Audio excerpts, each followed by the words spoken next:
दुनिया के कुछ ऐसे अनएक्सप्लेन इवेंट्स जो इंसानी सोच की सीमाओं से भी परे माने जाते हैं, जिन्हें जानकर आप भी हैरान हो जाओगे। नंबर 1, इंग्लैंड के नॉर्थम्बरलैंड में एक लेक है जिसे बोलम लेक के नाम से जाना जाता है, लेकिन इसका इतिहास कुछ अजीब और अननेचुरल घटनाओं से जुड़ा है। बोलम लेक के आसपास कई बार लोगों ने एक स्ट्रेंज फिगर को देखने का दावा किया है। उनका मानना है कि ये जगह घोस्टली इवेंट्स के लिए रिस्पॉन्सिबल है। साल 2003 में बोलम लेक पर एक पैरानॉर्मल इन्वेस्टिगेटर टीम प्रोब करने पहुंची थी। उन्होंने वहां अपने इक्विपमेंट्स के साथ सारी रात रिकॉर्डिंग की और जब उन्होंने EMF डिवाइस यानी इलेक्ट्रोमैग्नेटिक फील्ड का एनालाइज किया तो उन्हें रीडिंग्स नॉर्मल से कई गुना ज्यादा मिली। साथ ही उन्होंने लेक के आसपास रात के समय अजीब फुटस्टेप्स और विस्परिंग साउंड सुना, जो काफी हॉरिबल एक्सपीरियंस था। कुछ साइंटिस्ट का मानना है कि यहाँ की अनयूजुअल एक्टिविटीज जैसे लाइट्स और साउंड्स नेचुरल गैसेस के एमिशन या फॉनल एक्टिविटीज का नतीजा हो सकती हैं, जो रात के समय में ज्यादा प्रोमिनेंट हो जाती हैं। बोलम लेक आज भी पैरानॉर्मल इन्वेस्टिगेटर्स के लिए एक पॉपुलर डेस्टिनेशन है और आपको जानकर हैरानी होगी कि हर साल यहाँ पैरानॉर्मल टूर्स ऑर्गेनाइज किए जाते हैं, जहाँ लोग अपने इक्विपमेंट्स के साथ यहाँ आते हैं और इस लेक की मिस्ट्री को समझने की कोशिश करते हैं। नंबर 2, 1960s से 1970s के बीच ईस्टर्न यूरोप में एक टेरिफाइंग अर्बन मिथ काफी पॉपुलर थी, जिसे लोग द ब्लैक वॉल लेजेंड के नाम से जानते हैं। ये एक मिस्टीरियस और पैरानॉर्मल कहानी है जो एक काले रंग की वॉल कार से जुड़ी है। कहते हैं कि ये कार इंसानों को किडनैप करती और उनके अनएक्सप्लेनेड डेथ्स के पीछे की वजह बनती।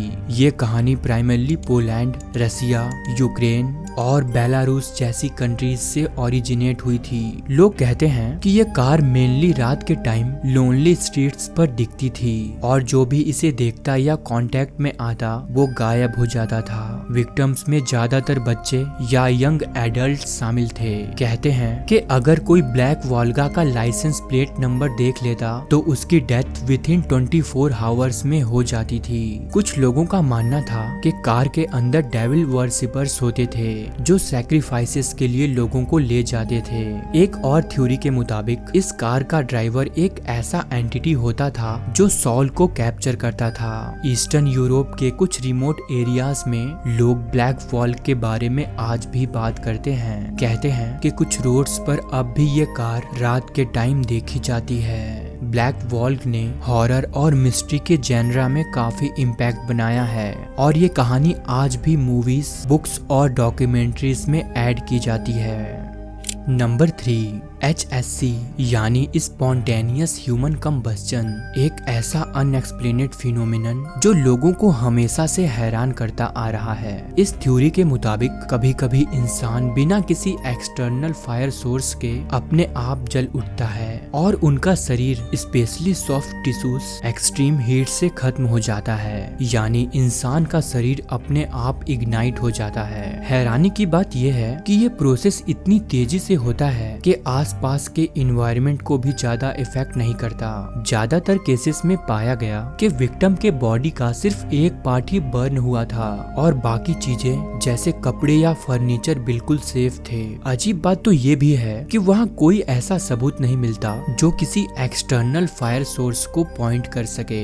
HSC के केसेस में सबसे फेमस इंसिडेंट 1951 में हुआ था, जब फ्लोरिडा की एक वुमेन मैरी रीजर अपने घर में कंप्लीटली बर्नेड कंडीशन में मिली। अजीब बात यह है कि इतनी ज्यादा आग लगने के बाद भी बस एक छोटा सा एरिया ही डैमेज हुआ था और सबसे चौंका देने वाली बात, उनका एक फुट कंप्लीटली सेफ था। मॉडर्न साइंटिस्ट अभी तक HSC को कंप्लीटली प्रूव नहीं कर पाए हैं। एक्सपर्ट्स का कहना है कि ज्यादातर केसेस में एक्सटर्नल इग्निशन सोर्स ही कल्प्रिट होता है, लेकिन वो भी इन्वेस्टिगेशन में ओवरलुक हो जाता है। वहीं पैरानॉर्मल थ्योरिस्ट कहते हैं कि ये एक सुपर नेचुरल फिनोमिनन हो सकता है जो इंसानी सोच के बियॉन्ड हो।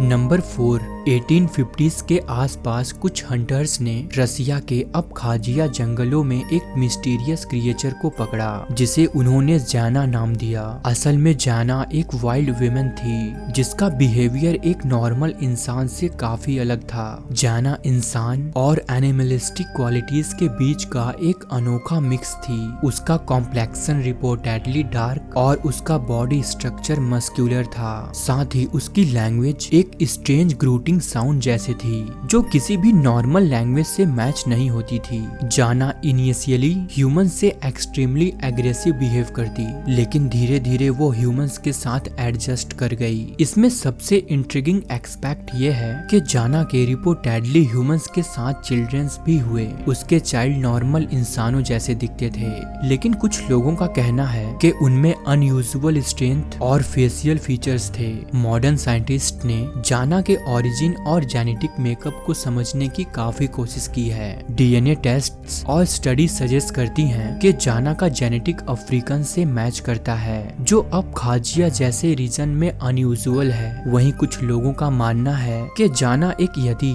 या बिगफुट टाइप क्रिएचर हो सकती है जो ह्यूमंस और अननोन स्पीसीज के बीच एक एवोल्यूशनरी लिंक की वजह से हुई थी। नंबर 5, दुनिया के अलग अलग हिस्सों में एक अनएक्सप्लेनेड और मिस्टीरियस नेचुरल इवेंट रिपोर्ट किया जाता आ रहा है जिसे एंजल हेयर फिनोमिनन कहा जाता है। असल में ये एक ऐसा सिल्की और ट्रांसलूसेंट सब्सटेंस के गिरने की घटना है जो किसी कॉबवेब या फाइबर की तरह लगता है। इस सब्सटेंस को एंजल हेयर इसलिए कहा गया क्योंकि ये धीरे धीरे हवा में घूमता है और कुछ समय बाद बिना कोई निशान छोड़े गायब हो जाता है। एंजल हेयर के बारे में सबसे ज्यादा रिपोर्ट्स 20th सेंचुरी में सामने आई, लेकिन इसकी साइटिंग्स पुराने समय से होती आ रही हैं। ये सब्सटेंस ज्यादातर यूएफओ साइटिंग्स या पैरानॉर्मल एक्टिविटीज के साथ जोड़ा जाता है। एंजल हेयर फिनोमिनन का सबसे फेमस इंसिडेंट 27 अक्टूबर 1954 को इटली के फ्लोरेंस में हुआ, जब एक फुटबॉल स्टेडियम में 10,000 से भी ज्यादा लोगों ने एक फ्लाइंग सॉसर देखा। ये यूएफओ अपने पीछे एक एंजल हेयर का पतला सब्सटेंस छोड़ रहा था। विटनेसेस ने देखा कि वो फाइबर लाइक मटेरियल जमीन तक गिरा और फिर डिसॉल्व हो गया। एंजल हेयर के कई साइंटिफिक एक्सप्लेनेशन दिए गए हैं, जिसमें से एक पॉपुलर थ्योरी कहती है कि ये माइग्रेटिंग स्पाइडर के वेब्स हैं जो हाई एल्टीट्यूड में हवा के साथ फ्लो करते हैं, लेकिन इस थ्योरी को भी हर केस में प्रूव नहीं किया जा सका। ये इवेंट एक रेयर और कैप्टिवेटिंग मिस्ट्री है जो ह्यूमैनिटी को अपने आसमान के रहस्यों पर दोबारा सोचने के लिए मजबूर करती है। नंबर 6, कनाडा के नोवा स्कॉटिया के पास एक छोटा सा आइलैंड है जिसे ऑक आइलैंड के नाम से जाना जाता है। ये आइलैंड 18th सेंचुरी के मध्य में एक छुपे हुए खजाने की वजह से काफी फेमस हुआ था। असल में 1795 में डैनियल मैकिनीज और उनके कुछ दोस्तों को इस आइलैंड पर एक अजीब सा गुफा मिला। उन्हें लगा कि ये किसी खजाने के लिए बनाई गई सुरंग हो सकती है और इसीलिए उन्होंने उस सुरंग की खुदाई शुरू की। खुदाई के दौरान हर 10 फीट पर उन्हें एक लकड़ी का तख्ता मिलता जो एक सोफिस्टिकेटेड ट्रैप सिस्टम जैसा लग रहा था। ये ट्रैप्स इतनी चतुराई से बनाए गए थे जैसे इसे बनाने में किसी एडवांस इंजीनियरिंग का हाथ हो। लोगों ने लगभग 200 सालों तक इस खजाने को ढूंढने की कोशिश की, लेकिन हर बार उन्हें नाकामयाबी ही मिली। हालांकि खुदाई के दौरान वहाँ कुछ छोटी चीजें मिली, जैसे कुछ पुराने कॉइन्स और एक इंस्क्राइब्ड स्टोन जिस पर कुछ अजीब सिंबल्स बने हैं जिनका मतलब अभी तक समझा नहीं जा सका है। वहाँ के लोकल्स इस खजाने को एक श्राप से जोड़कर देखते हैं। कहा जाता है कि इस खजाने को पाने से पहले 7 लोगों की जान जाएगी, और आपको जानकर हैरानी होगी कि इस खजाने को ढूंढने में अभी तक 6 लोग अपनी जान गंवा चुके हैं। ये राज इतना गहरा है कि हर साल लोगों का इंटरेस्ट इस ट्रेजर को ढूंढने में बढ़ता ही जा रहा है। नंबर 7, 1836 में स्कॉटलैंड के एक रिमोट और रॉकी एरिया में कुछ बॉयज रैबिट हंटिंग कर रहे थे। तभी उन्होंने एक छोटी सी केव डिस्कवर की। जब उन्होंने उस केव को एक्सप्लोर किया तो उन्हें वहाँ 17 स्मॉल कॉफिन्स मिले जो काफी केयरफुली अरेंज किए गए थे। हर कॉफिन लगभग 3.7 इंच लंबा था और इन्हें वुड से बनाया गया था। अजीब बात यह थी कि इन कॉफिन्स के अंदर एक छोटा सा ह्यूमन लाइक फिगर रखा था जिन्हें कपड़े भी पहनाए गए थे। साथ ही उनका फेस फेस डिटेल से पेंट भी किया गया था। कॉफिन्स का स्टडी करने पर पता चला कि इन्हें 1800s के आसपास बनाया गया होगा, लेकिन उन्हें बनाने वाला कौन था और इन कॉफिन्स का पर्पस क्या रहा होगा, ये आज भी एक मिस्ट्री है। नेशनल म्यूजियम ऑफ स्कॉटलैंड में आज भी 8 कॉफिन डिस्प्ले पर हैं। बाकी कॉफिन्स टाइम के साथ या तो नष्ट हो गए या तो खो गए। दोस्तों, उम्मीद करते हैं कि आपको हमारी ये वीडियो पसंद आई हो। अगर वीडियो अच्छी लगी तो वीडियो को लाइक और चैनल को सब्सक्राइब करना ना भूलें। मिलते हैं नेक्स्ट वीडियो में। धन्यवाद।